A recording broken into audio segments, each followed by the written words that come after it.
Bon, bah écoute, on pourrait commencer peut-être par le premier dossier du transport. Oui, Je sais que dernièrement, j'ai fait une entrevue justement avec le nouveau candidat élu, Alexis Deschênes, qui parlait qu'il allait faire un point important sur le dossier du transport, surtout ferroviaire. Mais je voulais t'entendre aussi à ce niveau-là, au niveau provincial, quelle était ta position là-dessus. Et c'est ça, un peu suite à l'annonce de la programmation, en fait. ben oui, on a eu la chance d'annoncer en début de semaine donc la programmation des travaux au niveau du ministère des Transports et de la Mobilité durable. Donc, c'est un exercice qu'on fait à tous les ans sur l'ensemble des 17 régions administratives du Québec. Donc, pour la période 25-27, on a annoncé là, une enveloppe de 304 millions 309 000 dollars pour l'ensemble des secteurs routier, aérien, maritime et ferroviaire, bien évidemment. Donc, une enveloppe intéressante sur l'ensemble de la région qui va servir essentiellement dans une bonne partie là, au maintien des actifs de transport, mais aussi, bien évidemment, là, à initier et à réaliser des nouveaux projets. Si on décortique un peu l'enveloppe là, globale, puis qu'on la ramène au niveau du comté de Gaspé, donc de Grande-Rivière à Capucin, en incluant Murdochville, bien évidemment, on parle de 77,5 millions de dollars d'investissement, donc essentiellement pour, en grande partie pour la prochaine belle saison estivale de travaux. Et puis, d'une part, on est très fiers de ça. D'autre part, on a quand même des projets intéressants. Puis, on se souviendra que l'année passée, ça avait été une annonce aussi assez intéressante, historique, même, je pense, sur le territoire. Là. Donc, on continue au niveau du maintien des actifs, au niveau nommément routier. Donc, en termes de projets là, qui sont en mode de réalisation pour la prochaine belle saison. Projet intéressant au niveau de Cloridorme sur la route de la colonie, donc le pont de la rivière Grand Cloridorme. Secteur Gaspé aussi, où il y a des interventions là, importantes dans les prochaines semaines au niveau de la montée Wacom, au niveau de l'Anse-au-Griffon, au niveau de la route 132, un secteur là, qui nécessitait des interventions là, importantes. La question Canne de Roche, Pic de l'Aurore, donc on se souvient du méga chantier parce que c'en est un important au niveau de la stabilisation du talus de la route 132 dans un secteur particulier des failles. Donc ça devrait se terminer dans le cadre de l'année à venir. Donc, très heureux à ce niveau-là. On a aussi des projets en planification, bien évidemment, sur le secteur de l'Anse-Savalo, sur le secteur de Rivière-Madeleine, allant vers l'est. La question à Grande Allée, sur Grande-Rivière, le chemin des Bois. Donc, ça aussi, une autre belle nouvelle pour le secteur du Rocher-Percé. Saint-Georges-le-Malbaie, au niveau des ponceaux sur la route 132 à la hauteur du ruisseau Edwards de Saint-Georges-de-la-Malbaie. Et finalement, des ouvrages de protection dans le cadre de l'érosion des berges au niveau du secteur de l'Anse au Cousin, secteur Gaspé sur la 132.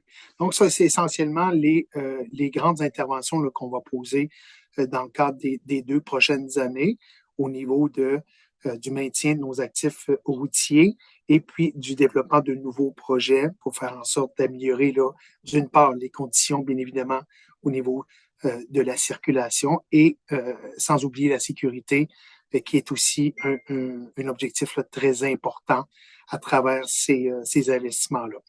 La question du chemin de fer, bien évidemment, donc le projet, le grand projet, projet monumental de réfection, de mise à niveau du chemin de fer sur l'ensemble du réseau gaspésien.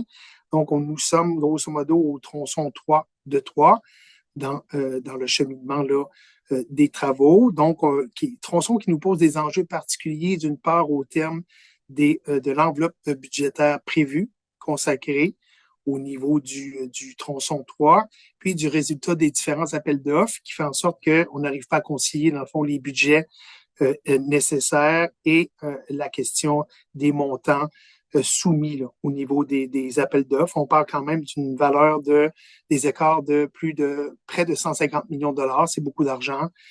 Donc, il y a une décision qui a été prise là, pour essayer de s'assurer de la meilleure lecture possible là, au niveau du chemin de fer sur le tronçon 3, parce que comme je vous le disais d'entrée de jeu, l'idée, c'est de se rendre jusqu'à Gaspé, bien évidemment, dans la cadre de la réfection du chemin de fer.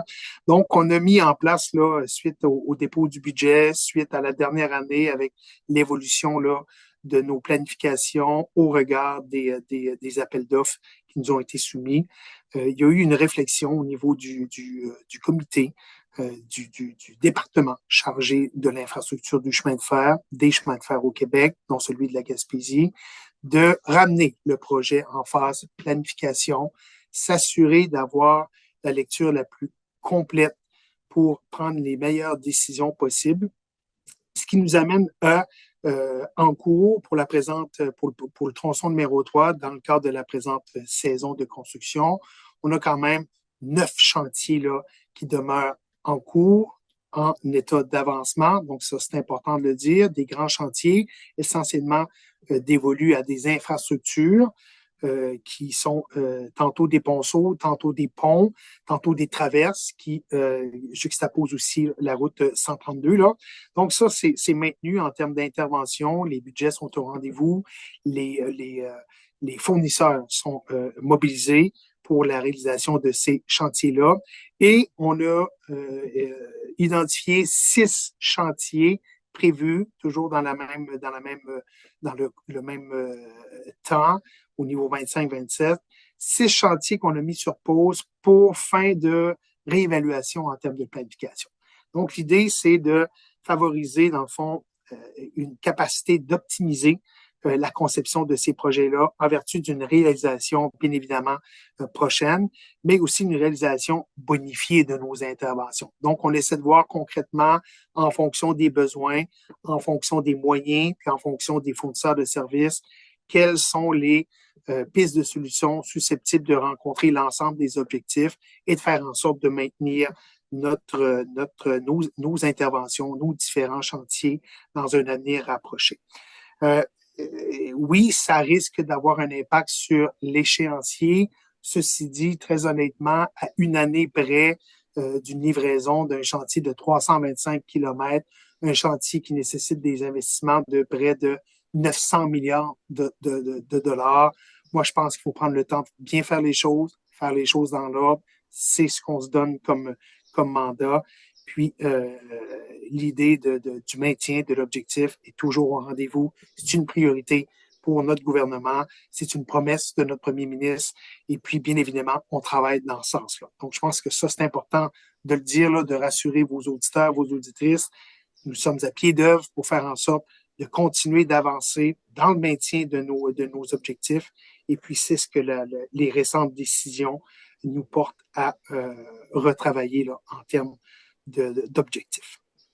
Donc, ça couvre, je pense, essentiellement le côté de la dernière programmation, les grands chantiers au niveau du transport et de la mobilité durable. Peut-être un mot sur le programme PAR au niveau aérien.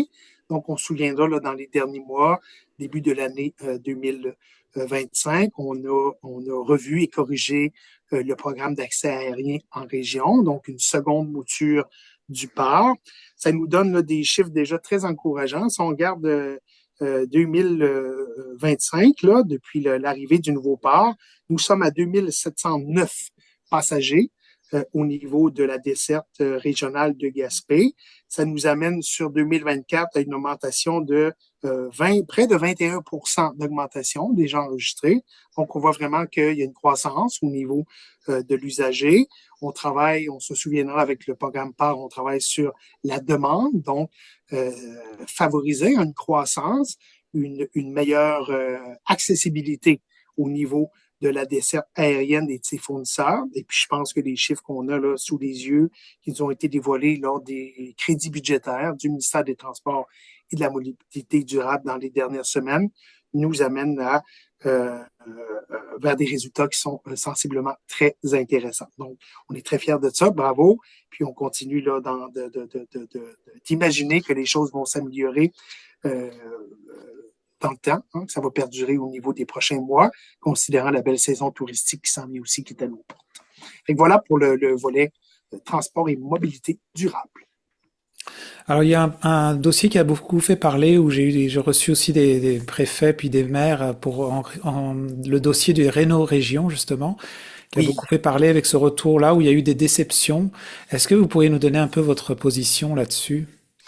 Ben, on a été, nous aussi, comme députés là, de région, là, je vous dirais très honnêtement, surpris et déçus, nous de même. Quand je dis député de région, je parle de la Gaspésie, je parle de la Côte-Nord, je parle de l'Abitibi, je parle du Bas-Saint-Laurent, Saguenay, Lac-Saint-Jean. Donc, on a été, nous aussi, très honnêtement, surpris et déçus de cette suspension-là. Hein. Ce n'a pas été une disparition du programme, mais une suspension considérant les enjeux de crédit budgétaire. On a fait des démarches concertées auprès de notre ministre de l'Habitation, Mme Duranceau. On a aussi travaillé auprès du ministre des Finances, M. Girard, de Mme la présidente du Conseil du Trésor, pour faire valoir, dans le fond, la nécessité d'une mesure comme celle-là, sa pertinence dans les régions du Québec, le fait que c'est quand même des moyens qui sont, je pense, raisonnables pour des interventions qui ont un gros impact dans nos milieux, dans nos villages, dans nos milieux ruraux essentiellement. L'idée, c'est le maintien hein, des citoyens, des citoyennes dans leur chez-soi à des sommes jugées, somme toute, quand même très accessibles, très raisonnables, comme je disais. Puis on a réussi à recapitaliser le fonds Réno-Région à la hauteur de 9,2 millions de dollars pour relancer l'intervention, rendre accessible l'intervention au niveau des différentes MRC touchées par la mesure. Donc, voilà, ça a été fait. On est très heureux de ça, très heureux de voir que cette mesure qui vient en aide à des gens qui sont vulnérables puisse être de retour. Donc, on parle d'une somme de 9,2 millions disponible là, en ce moment. La mesure est toujours, le fonctionnement de la mesure est toujours le même. C'est géré par notre partenaire que sont les MRC sur le territoire. Et puis, on a aussi procédé à un ajustement considérant les enjeux qu'on a aussi au niveau de la construction, la rareté de la main-d'œuvre, les délais impartis souvent à des petits chantiers, si petits soient-ils.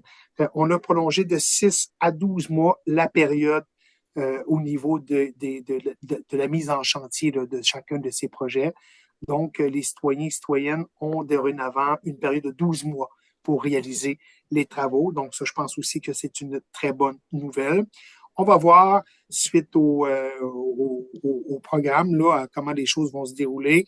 On verra là, à la mise à jour budgétaire de l'automne si on doit recapitaliser le programme. Et puis, ben, vous pouvez compter sur notre volonté, notre présence pour veiller au grain à ce niveau-là. Mais voilà, on a corrigé le tir dans les dernières semaines, puis on est très fiers pour nos citoyens, nos citoyennes, d'annoncer que Réno Région va être effectif et disponible là, pour les gens de chez nous. Puis là, vous revenez justement il n'y a pas très longtemps des îles de la Madeleine là pour le 150e mise à l'eau des cages à homards justement. Oui, Et je voulais profiter un peu de cet événement-là. Je sais, j'imagine vous avez pu rencontrer justement beaucoup de pêcheurs à ce moment-là. Mais oui. comment vous voyez la saison qui a déjà commencé, mais aussi il y avait eu beaucoup d'inquiétudes à un certain moment. Et comment vous voyez la confiance là-dedans pour les pêcheurs? Tout à fait, très intéressant. Ben, peut-être faire un petit bond derrière. On se souvient que bon, l'arrivée du président Trump, la menace tarifaire nommément sur le secteur des produits marins. J'étais à Boston au nom de notre ministère de l'alimentation, des pêcheries et de l'agriculture pour couvrir le secteur des pêches, accompagner notre secteur dans la grande foire économique du poisson à Boston. Donc, on a rencontré là à l'époque divers intervenants, hein, divers acteurs économiques du milieu des pêches. Puis, on était beaucoup dans l'incertitude, mais on essayait déjà d'établir des pistes de solutions gagnantes-gagnantes, autant au niveau des acheteurs américains que des fournisseurs québécois. La bonne nouvelle depuis, ben, les menaces n'ont pas été mises à exécution. Donc, ça, je pense que c'est un grand soulagement pour l'ensemble de l'industrie, qu'on soit pêcheur, qu'on soit transformateur, qu'on soit distributeur. Je pense que cette menace-là amenait une certaine crainte, là, avec raison, au niveau du déroulement des affaires dans les prochains mois. Donc, ça, c'est derrière nous pour l'instant. On reste vigilant. Puis, ben voilà, début de saison de pêche en Gaspésie, il y a quoi, 2, 3 semaines déjà, 2 semaines, je pense, au niveau des zones de homards. Euh, les homards gaspésiens ont été les premiers homards sur le marché. Donc, très heureux de voir que la ressource est au rendez-vous. Les prix sont quand même intéressants, tant au niveau du pêcheur que du consommateur. Donc, ça, c'est le fun en termes de vitalité économique. Et puis, vous l'avez dit, j'étais pas plus tard que il y a un petit peu plus d'une semaine maintenant aux îles de la Madeleine pour la 150e mise à l'eau des cages. Donc, un grand événement dans la communauté de l'archipel qui réunit bon nombre, bien évidemment, de familles, de proches qui gravitent autour de la grande industrie des pêches, mais aussi de plus en plus de visiteurs qui se greffent à la grande fête communautaire. Je suis allé là au nom de notre ministre, de notre ministère, avec quelques collègues. Puis on a eu la chance de rencontrer bon nombre d'acteurs au niveau des pêcheurs, d'une part, hein, à travers leurs diverses associations, la question des transformateurs, la question aussi de différents acheteurs là, sur le secteur. Et puis, ben, ça nous a permis d'échanger, d'une part, sur comment les choses se passent, comment les choses sont perçues aussi pour la suite, considérant, on l'a dit, là, les différents enjeux. Ça nous a permis, bien évidemment, de voir aussi l'évolution, hein, le résultat de plusieurs projets d'investissement à l'intérieur de la filière des pêches, essentiellement en termes de transformation, donc de l'automatisation, de la robotisation de plus en plus présente. On a aussi vu à quel point les produits sont appréciés, d'une part, à quel point il y a encore une bonne partie de la filière là, des ressources humaines qui est engagée à travers ce merveilleux processus de la transformation des produits marins. Puis, bien évidemment, tout ça au bénéfice des Québécois et des Québécoises et de l'ensemble de l'industrie. Donc, une belle mission, des belles rencontres humaines et professionnelles. On a pris bien des notes aussi pour la suite des choses. C'est toujours important, puis c'est toujours un plaisir d'être en contact avec les acteurs de notre industrie, puis de se féliciter de ce qui se fait au Québec, parce qu'il faut se le dire, on fait des belles choses, on a des gens passionnés, des gens engagés derrière ces activités économiques-là, puis c'est toujours un plaisir, ça fait partie de nos racines, hein? Le sel nous coule dans les veines, autant aux îles de la Madeleine que dans l'est du Québec, Québec maritime sur le plan là, géographique, dans l'ensemble. Donc, on est toujours privilégié de pouvoir faire ces missions-là. Puis, bien évidemment, on en a profité pour manger un petit peu de fruits de mer avec les gens du milieu.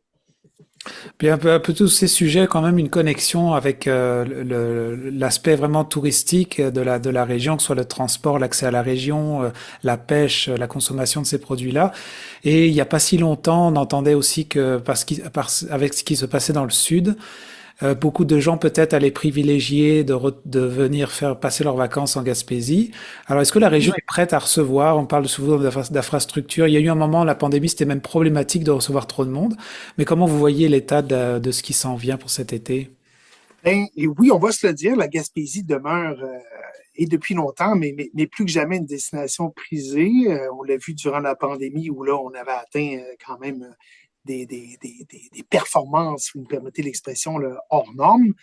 Mais depuis, on voit quand même une croissance là, d'année en année, année après année. La Gaspésie performe de façon assez exceptionnelle au niveau de son marché touristique, marché intérieur, bien évidemment. Donc, les Québécois, les Québécoises qui sont toujours présents sur le territoire de la Gaspésie, toute la connexion européenne, culturelle bien évidemment, mais de façon de plus en plus large aussi avec la promotion de la région au fil des ans, la connaissance de la région à l'intérieur des marchés européens. Puis, bien, cette année, je pense aussi qu'on va avoir une certaine effervescence au niveau de l'ensemble du marché canadien qui, compte tenu de ce qui se passe au sud, on sent, et les statistiques nous disent là, au niveau des passages aériens, nommément, il y a moins d'engouement pour le marché américain qui se fait sentir sur l'ensemble du marché canadien. Les Québécois sont quand même une composante assez forte de ce marché traditionnel-là, estival pour les États-Unis. Donc, on s'imagine que oui, il y aura de forts contingents sur l'Europe, mais il y aura aussi de forts contingents sur la destination québécoise. Et qui dit Québec dit forcément la Gaspésie. Donc, on estime, puis quand je jase, là, j'ai le bonheur cette semaine d'être dans le comté et je rencontre bien évidemment là d'anciens collègues de l'industrie du tourisme, mais on me dit que les réservations vont bon train, que les perspectives annoncent, je pense, une très belle saison touristique. Donc, j'en profite pour féliciter, souhaiter un bon succès, une belle saison à l'ensemble des acteurs et des actrices. J'invite l'ensemble des Québécois à faire leur tour en Gaspésie. C'est une magnifique destination, une destination qui est toujours aussi spectaculaire au niveau de son paysage et qui recèle de gens. Hein?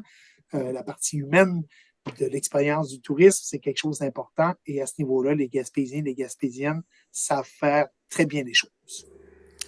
Ben, en tout cas, merci beaucoup, Stéphane. Mais peut-être, il nous reste une minute. Je sais que vous vouliez Oui, faire un petit commentaire sur il y a eu les palmarès dans la presse, là, il y a pas longtemps. oui, Et un petit oui, mot sur, je sais que sur les services d'urgence, justement, qui ont eu droit, justement, à ça.